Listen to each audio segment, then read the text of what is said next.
주님의 이름으로 기도합니다. 아멘. 사람들은 누구나 살아가면서 자신의 삶의 방향을 잃어버리고 방황하거나 또는 혼란에 빠질 때가 종종 있습니다. 내가 믿고 의지하였던 그 모든 것, 신념이나 내가 지금까지 살아오면서 쌓아왔던 그러한 경험들, 그리고 그것을 기반으로 두고 맺고 있는 사람들과의 관계들을 어느 한순간에 잃어버리거나 또한 그 모든 기반들이 흔들리는 그 순간이 올 때가 있다는 것이죠. 그것이 작든 크든 우리의 삶을 뒤흔드는 그러한 경험을 할 때가 있다는 것입니다. 그때 많은 사람들은 이러한 자신의 흔들리는 그 인생의 해답을 찾기 위하여서 더러는 외부로 고개를 돌리기도 하고 더러는 자기 안에 내부적인 것을 관찰함으로 지금 내가 직면하고 있는 이 어려움들을 어떻게 해결할까라고 고민하며 답을 찾아가기도 하죠. 순간의 어려움이 있을 때 이처럼 사람들은 자신을 되돌아보며 해답을 찾으려고 할 때 우리가 많은 인생의 문제들을 경험하고 그런 문제들을 또한 해결할 때도 있다는 것입니다. 그런 순간에 우리에게 익숙한 하나의 문장이 있는데 그게 무엇이냐면 너 자신을 알라라고 하는 말입니다. 소크라테스가 남긴 말로 우리의 자신을 명확하게 알 때 우리의 삶 속에서 부딪히는 여러 가지 문제들을 해결할 수 있다라고 하는 그러한 의미가 담겨져 있는 그러한 문장인 것 같습니다. 실제 이 말은 델포이의 아폴로 신전 형광 기둥에 새겨져 있는 문구였지만은 이 말의 의미를 부여한 사람이 소크라테스라는 사람이라는 것이죠. 이처럼 세상에서도 자신을 아는 것이 무엇보다도 힘이 된다라고 우리에게 가르쳐주고 있습니다. 특별히 토마스 아컨버스는 성찰의 대상은 언제나 나 자신과 나의 죄악이어야 한다라고 말하고 있듯이 자신을 아는 것이야말로 우리의 삶을 건강하게 하는 첫걸음이 될 수도 있다는 것입니다. 너 자신을 알라라고 하는 말과 같이 자기 자신을 정확하게 알면 좋은데 문제는 자기 자신이 누구인지를 알 수가 없다는 것이 문제이지 않겠습니까? 태어나서 지금까지 우리는 나로서 살아왔지 다른 사람으로서 산 적은 없습니다.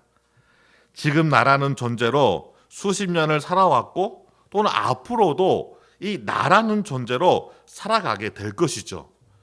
이렇게 많은 시간 동안에 나라는 존재로 살아왔지만 그럼에도 불구하고 어떨 때는 내가 누구인지 모를 때가 참 많다는 것이죠.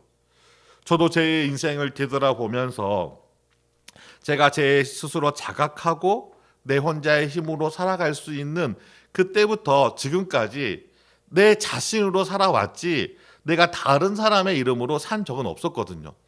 그럼에도 불구하고 지금 내 자신을 살펴볼 때 정말 내가 누구인지라고 내 자신에게 질문을 던져보면 내가 누구인지를 정확하게 말하지 못할 때가 참 많다는 것입니다. 왜 그럴까요? 우리는 끊임없이 변하기 때문이라는 것이죠. 그리고 나를 둘러싸고 있는 이 상황과 환경도 끊임없이 변하고 또 우리가 관계하는 사람들의 그 성향과 그 사람의 특징도 항상 그 관계함에 따라서 그 사람의 어떤 성격이라든가 그날의 기분이라든가 그날의 어떤 일들이 발생하고 그것들을 경험함에 따라서 사람과의 똑같은 만남의 사람도 달라지기 때문이라는 것이죠. 더욱이 우리는 창조주가 아니기 때문에 더욱이 하나님에 의하여서 만들어진 피조물이기 때문에 자신이 누구인지를 더욱더 알 수가 없는 것이죠. 저번 시간에 살펴보았던 것처럼 아담이 동산 중앙에 있는 선악을 알게 하는 그 나무를 볼 때 자신이 비로소 하나님에 의하여 창조된 피조물인지를 발견할 수 있었던 것처럼 사람은 자신이 하나님에 의하여서 만들어진 피조물이라는 이 사실에 대하여 전혀 인식하지 못한 채 살아가게 되어지는 것이죠. 이미 죄로 인하여서 하나님이 우리에게 당신을 알 수 있도록 세워놓으신 그 선하게 알게 하는 그 나무를 따 먹음으로 인간은 자기 중심 안에 있는 하나님을 제해버리고 자기 자신을 중심으로 세워넣었기에 여전히 하나님을 모른 채 살아가는 그런 인생 속에서 자신이 만들어졌고 또 어떻게 만들어진 그 목적과 또 어디로 가는지에 대하여서 명확하게 알 수가 없다는 것입니다. 그래서 인간은 우리를 만드신 창조주이신 하나님 앞에 섰을 때야지만이 비로소 내가 누구인지를 알 수가 있는 것이죠. 그러면 우리가 여기서 또 하나의 질문은 무엇입니까? 하나님 앞에 설 수 있는 자가 누구냐 하는 것이죠. 유한한 존재인 우리가 무한하신 하나님을 이해할 수도 없고 또한 더욱더 무한하신 하나님께서 자신을 우리에게 영으로 말씀하시고 있기 때문에 육체를 가지고 있는 우리가 영이신 하나님 앞에 설 수 있는 자는 아무도 없다는 것입니다. 칼빈은 기독교 악요 1권 1장 2절에 인간은 분명히 하나님의 얼굴을 응시하고 나서 다음으로 자신을 세밀히 검토하지 않는 한 결탄코 자신에 대한 참된 지식에 도달하지 못한다라고 말씀해 주고 있습니다. 그러니까 하나님의 얼굴을 응시하고 나서 그 다음으로 자신을 세밀하게 검토하지 않는 한 자신에 대한 참된 지식을 발견할 수도 깨달을 수도 없다는 것이죠. 그런데 우리가 하나님의 얼굴을 볼 수가 없다는 것입니다. 왜냐하면 하나님은 존재론적으로 무한하시고 우리는 존재론적으로 유한하기 때문에 무한하신 하나님을 유한한 인간이 감히 만날 수도 볼 수도 없다는 것이죠. 더욱이 죄로 인해 어리석고 무지한 인간이 거룩하신 하나님 앞에 선다는 것은 있을 수 없으며 만약에 선다고 해도 그 인간은 죽게 되기 때문인 것이죠. 그래서 시내산에서 이스라엘 백성들에게 모세로 하여금 경고를 하시는데 그들이 밀고 들어와 나 여호와께로 와서 보려고 하다가 많이 죽을까 산 주위에 경계를 세워 산을 거룩하게 하고 백성이 시내산에 오르지 못하도록 하나님께서 모세를 향하여서 말씀을 해주신 것이죠. 그러니까 유한한 인간이 거룩하신 하나님 앞에 설 수 없을 뿐더러 그분을 볼 수가 없기 때문에 더더욱 자기 자신을 안다는 것은 있을 수가 없다는 것입니다. 그러면 영원히 인간은 자신을 모른 채 살아가도록 그렇게 하나님이 인간을 불행한 상태로 만들었을까요? 그렇지 않다는 것이죠. 하나님 앞에 나아갈 수 있는 그러한 자격을 우리에게 주었는데 그것이 바로 하나님의 은혜로 말미암아 주신 축복이라는 것입니다. 그리고 이렇게 하나님 앞에 나아오게 함으로 우리는 우리의 자신이 어떠한 존재인지를 발견하게 하는데 그것 첫 번째가 바로 틀크와 같은 먼지와 같은 하찮은 존재임을 우리는 발견하게 되어지는 것이죠. 인간은 하나님의 영광과 비교해 보기 전에는 결단코 자신의 비천한 상태를 인식할 수가 없습니다. 우리가 하나님을 인격적으로 만난다면 제일 먼저 깨닫게 되어지는 것이 무엇이냐면 자신의 비참한 상태라는 것이죠. 그래서 시인도 오늘 이 8장 1절과 마지막 절에 여호와 우리 주여 주의 이름이 온 땅에 어찌 그리 아름다운지요 주의 영광이 하늘에 덮었나이다 라고 고백을 하고 있는데 여기서 이 아름답다라고 하는 단어는 존귀하다, 영광스럽다라고 하는 단어입니다. 여기서 주의 이름이라는 것은 주의 존재, 즉 하나님의 존재를 말하고 있는데 그 하나님의 존재가 이 땅, 즉 하나님이 창조하신 이 세계 속에서 비춰진 그 하나님의 존재를 대할 때 인간은 무엇을 발견하게 되어지냐면 하나님의 그 영광을 발견하게 되어지는 것이죠. 왜냐하면 하나님을 직접적으로 우리가 본다는 것은 있을 수 없을 뿐더러 그것을 보는 순간 죽기 때문에 하나님은 죽지 않고 하나님을 만날 수 있도록 하나님이 창조한 이 세상 가운데 당신의 신성과 당신의 영광을 두신 것이죠. 그래서 하나님이 창조하신 창조물을 볼 때마다 우리는 무엇을 발견할 수가 있습니까? 오 주여, 어찌 그리 주의 이름이 아름다운지요. 주의 그 영광을 발견할 수가 있는 것이죠. 그리고 그 영광을 대면할 때 인간은 자신의 비참한 상황을 깨달을 수밖에 없다는 거예요. 그래서 하나님을 경험한 아브라함도 창세기 18장 27절에 아브라함이 대답하여 이르되 나는 티끌이나 재와 같사오니 감히 주께 아뢰나이다. 그러니까 자신이 티끌과 재와 같다. 그러니까 보잘것없는 존재라는 거예요. 보잘것없는 존재가 하나님께 어떻게 기도할 수가 있겠습니까? 라고 하나님께 고백을 하고 있는 것이죠.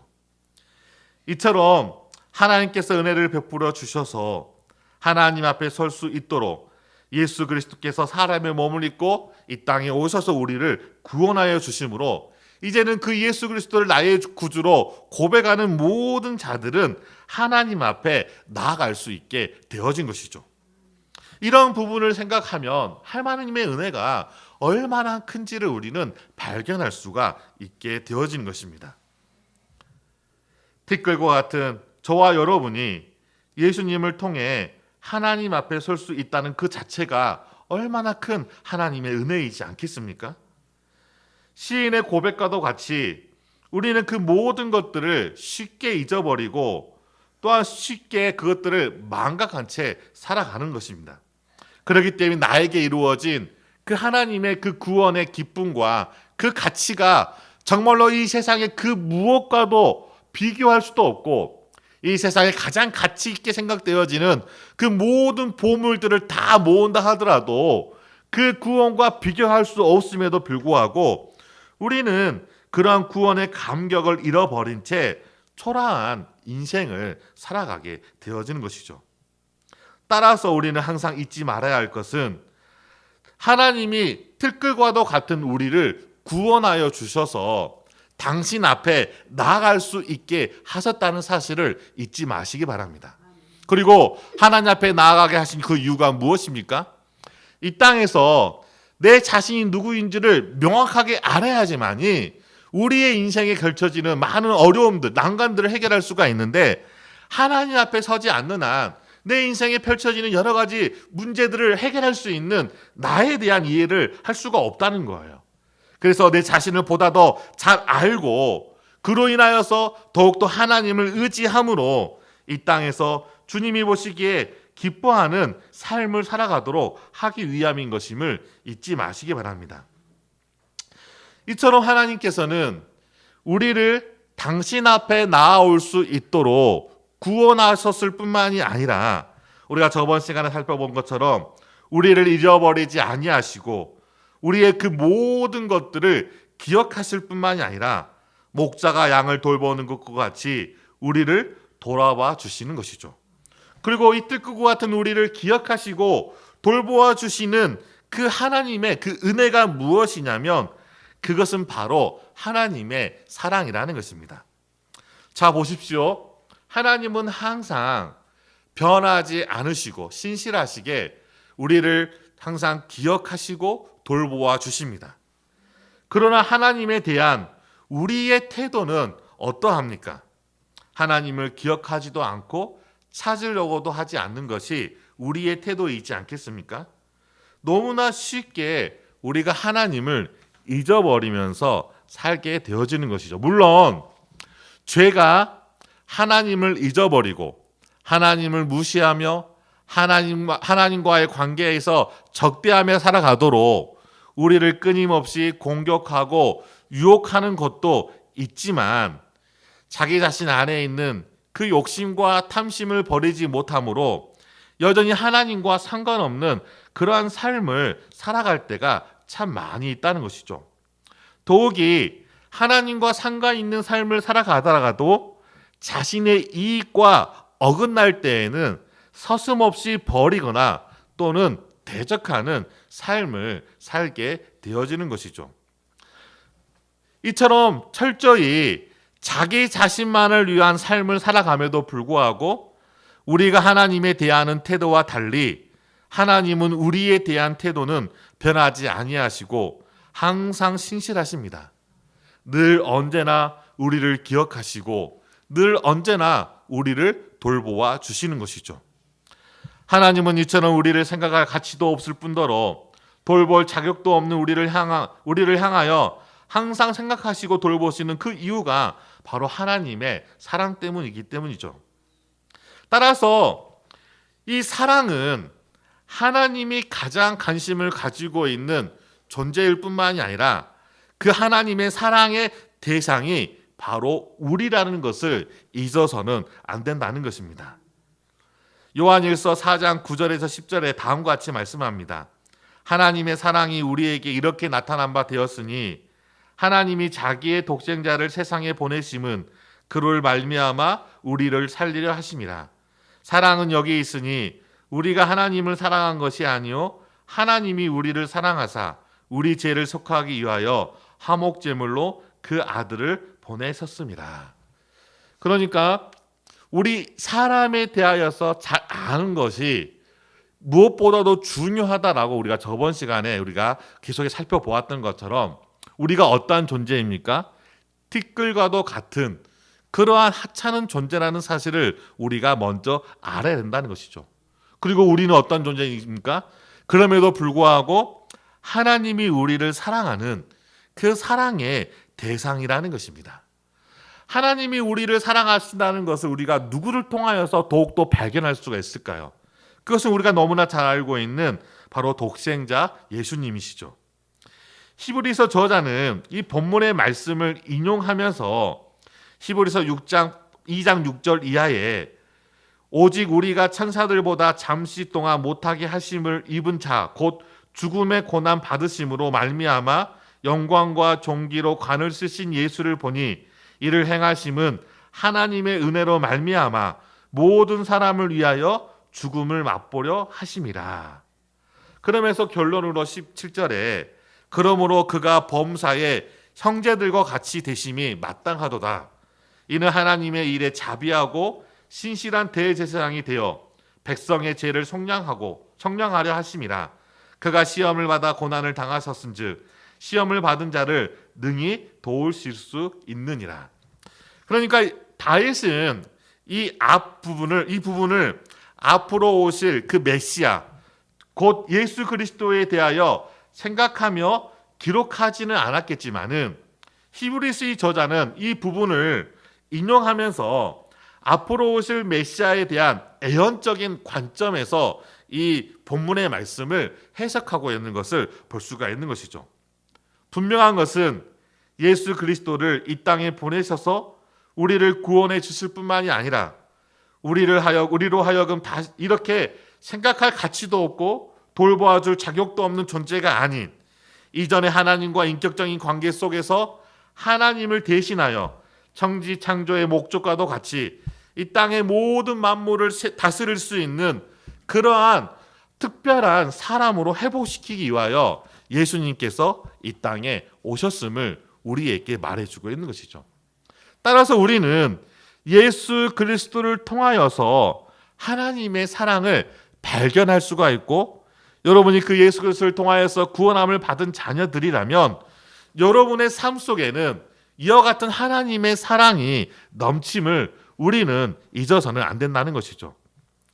이처럼 사람은 하나님의 사랑의 대상입니다. 심판을 받아 멸망할 수밖에 없는 존재가 아니라는 것이죠. 티끌로 사라질 우리 인간을 하나님께서 사랑하셔서 다시금 하나님의 자녀로 삼으셨음을 잊지 마시기 바랍니다. 이어서 다윗은 이와 같이 티끌로 사라질 그 사람의 원래의 존재가 그와 같은 존재가 아니었음을, 본래 우리 인간이 어떠한 존재이며 어떠한 사람인지에 대하여서 다시 한번 우리에게 상기시켜 주는데 그게 바로 5절의 말씀입니다. 5절을 보면은 다윗은 하나님이 항상 생각하고 돌보는 사람이 누구인지에 대하여 고백을 하고 있습니다. 그를 하나님보다 조금 못하게 하시고 영화와 종기로 간을 씌우셨나이다. 창세기 1장 26절에서 28절까지는 사람을 만드는 하나님의 그 창조의 모습을 우리에게 보여주고 있습니다. 하나님이 인간을 창조하시되 당신의 모양과 형상을 따라 창조하였기에 인간이 하나님의 성품을 반영하는 존재로 살아가도록 하셨던 것이죠. 또 충만하고 정복하고 다스리라는 그 말씀처럼 인간의 위치가 모든 피조물 중에서 특별하다는 사실을 말해주고 있는 것입니다. 이 부분을 해석하는 것은 굉장히 어려운 부분이 있습니다. 왜냐하면 하나님과 사람을 비교할 수가 없기 때문이라는 것이죠. 그를 하나님보다 조금 못하게 하시고, 각주에 보면 이 하나님이라는 단어를 천사로 표현하고 있고, 히브리서 기자는 이 부분을 천사로 표현하고 있는 것을 볼 때 이게 하나님을 나타내는 건지 천사를 나타내는 건지 많은 해석의 차이가 있습니다. 그러나 이 부분을 어떻게 우리가 해석해야 되냐면, 하나님보다 조금 못하게 하시고라고 하는 것은 존재론적으로 비교하는 것이 아니라 우리가 하나님의 성품을 반영하는 그런 피조물로 만들었다는 거예요. 그러니까 그 어떠한 피조물도 하나님의 성품을 반영하지가 않는 것이죠. 그러나 인간만이 하나님의 성품을 반영해서 사랑을 나누어주고 사람들을 용서해주고 이와 같은 하나님의 특별한 그 성품들을 우리의 관계 속에서 행하며 살아가게 되어지는 것이죠.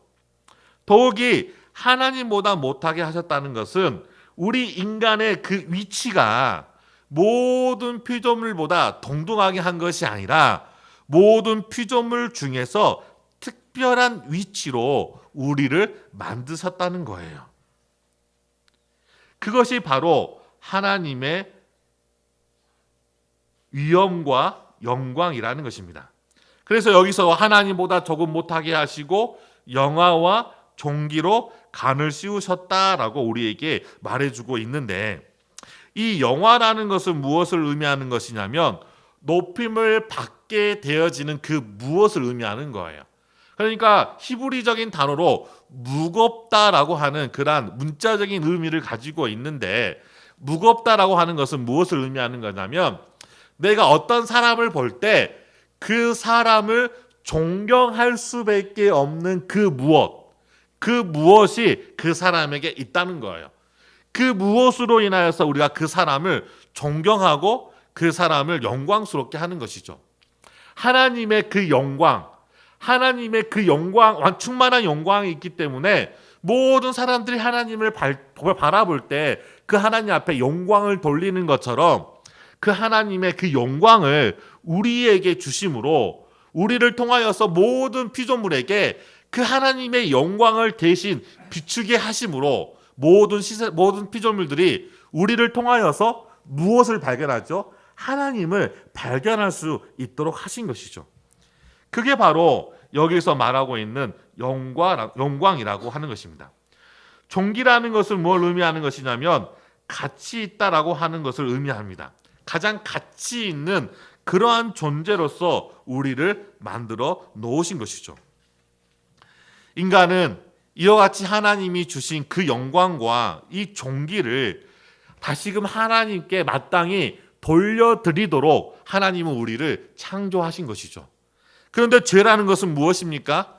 마땅히 돌려드려야 그 하나님의 영광과 종기를 스스로 취하게 되어짐으로 범죄하게 되어진 것입니다. 마치 그것이 자신의 것인 것 마냥 그 하나님의 영광과 그 하나님의 종기를 스스로 취함으로 이 땅에서 그 영광을 누리고 그 종기를 누리며 살아가게 되어지는 것이죠. 대표적인 것이 이단입니다. 이단은 그것이 자기가 마치 하나님이라고 그렇게 거짓되게 미혹함으로 많은 사람들이 하나님을 섬기게 한 것이 아니라 자기 자신을 섬기도록 만드는 것이죠. 이게 바로 우상이 가지고 있는 특징이라는 것입니다. 인간이 범죄함으로 하나님이 창조할 때 주어진 한 사람의 그 특별한 위치와 그리고 그 자격을 상실하게 되었을 뿐만이 아니라 하나님의 영광과 존귀를 드러내야 할 존재가 아니라 이제는 수치를 드러내는 그러한 존재로 타락해 버린 것이죠. 그럼에도 불구하고 하나님이 사람을 생각하시고 돌보셔서 다시금 우리를 본래의 자리로 회복시켜 주신 것이죠.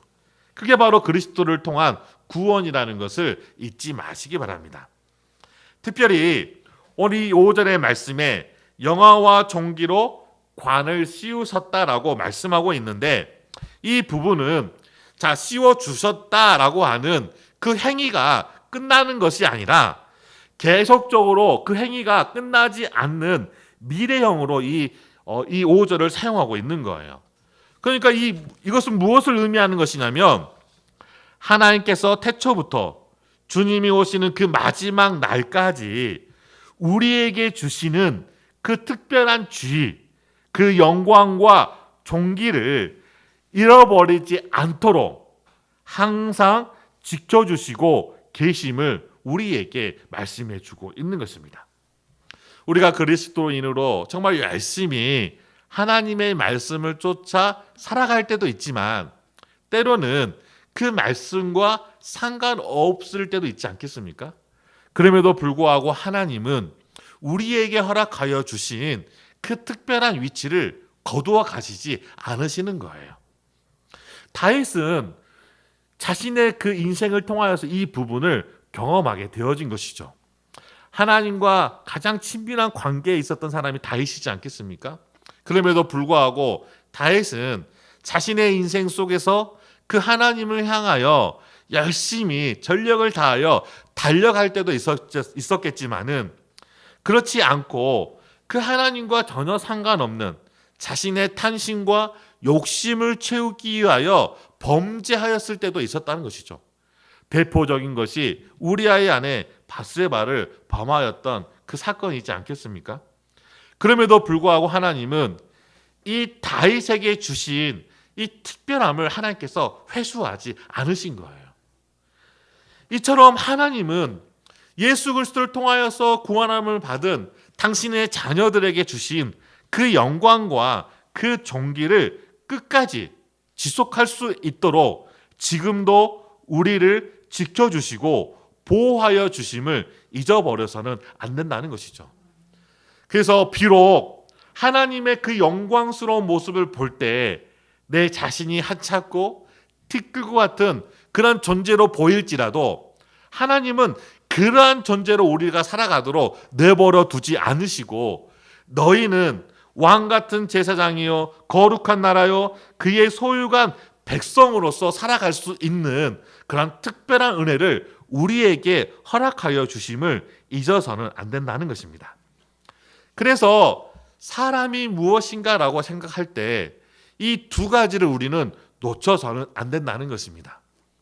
잘못 우리가 이해해서 마치 조울증이 걸린 사람처럼 어떨 때는 자신이 죄의 티끌로 인하여 정말 보잘것없고 하찮고 죄악으로 인하여서 멸망당할 수밖에 없는 그런 비참함 때문에 정말 깊은 침체 속에 빠져 있다가 또 어떨 때는 하나님의 크신 은혜 가운데 벅찬 감격과 기쁨과 즐거움으로 이것들이 반복되어지는 마치 조울증에 걸린 것처럼 깊은 우울과 깊은 조증 속에서 왔다 갔다 하는 그러한 존재가 아니라는 것이죠. 이 모든 것들은 하나님의 은혜 가운데 유기적으로 연결되어져 있을 뿐만이 아니라 우리가 이러한 것들을 느끼면 느낄수록 우리가 더욱더 하나님을 의지하게 하고 또한 그 의지하는 그 하나님을 통하여서 날마다 은혜 가운데 승리하게 만든다는 사실을 잊어서는 안 된다는 것이죠. 그러니까 나의 연약함은 주의 영광을 바라보게 하고 주의 영광은 이 땅에서 우리가 승리하는 삶을 만드는 동력임을 우리에게 가르쳐주고 있는 것입니다.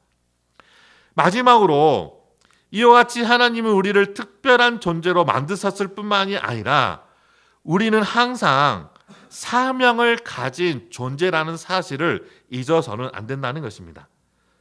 그래서 6절의 말씀에 다음과 같이 우리에게 말씀해 주고 있습니다. 주의 손으로 만드신 것을 다스리게 하시고 만물을 그의 발 아래 두셨으니 라고 강조를 하고 있는 것이죠. 모든 사람들은 소명을 가진 사람들입니다.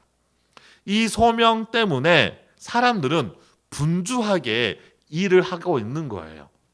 이 소명을 잃어버린 채 살아가는 사람들에게는 그 삶이 깊은 어둠의 터널을 지나가는 것과 같다는 것입니다.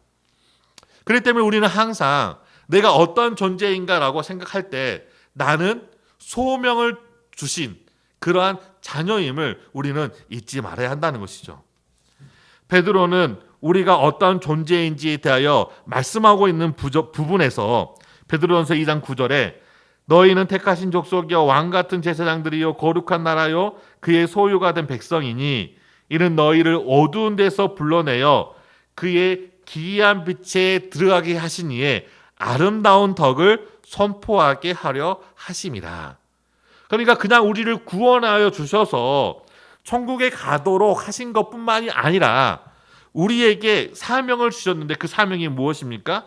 아름다운 덕을 선포하게 하려 하심이라. 그러니까 하나님께서 창조하신 목적, 그 목적을 모든 사람들은 가지고 있는 거예요.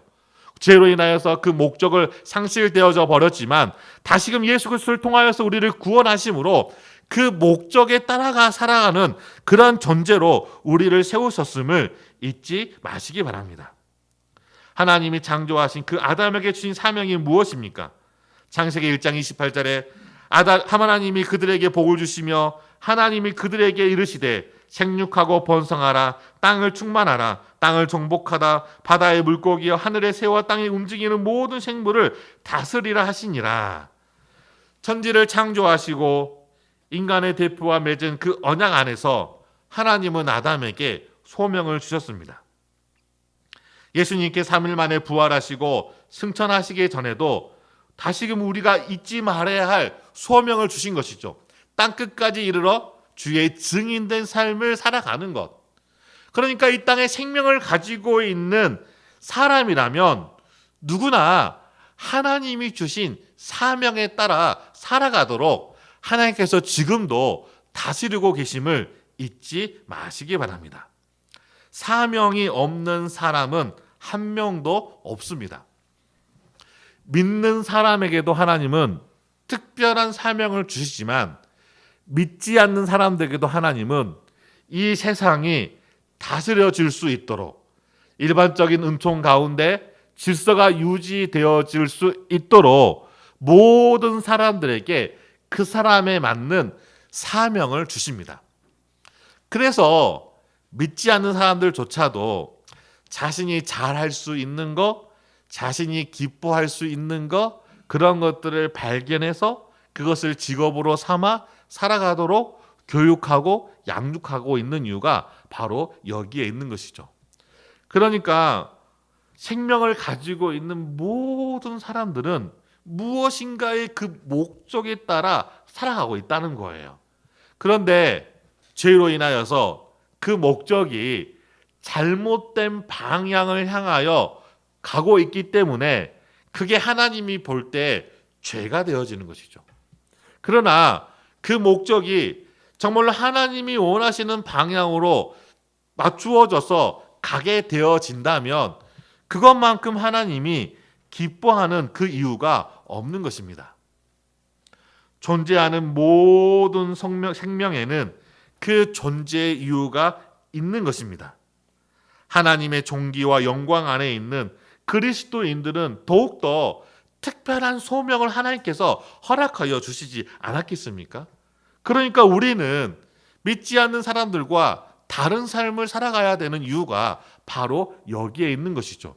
왜냐하면 일반적인 사명뿐만이 아니라 하나님이 예수 그리스도를 통하여 주신 특별한 그러한 사명이 우리에게 있기 때문이라는 것이죠.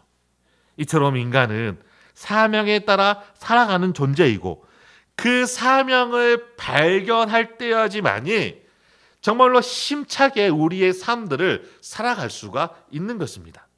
그래서 우리의 기도의 제목 가운데 하나가 하나님 나에게 주신 그 특별한 사명이 무엇입니까?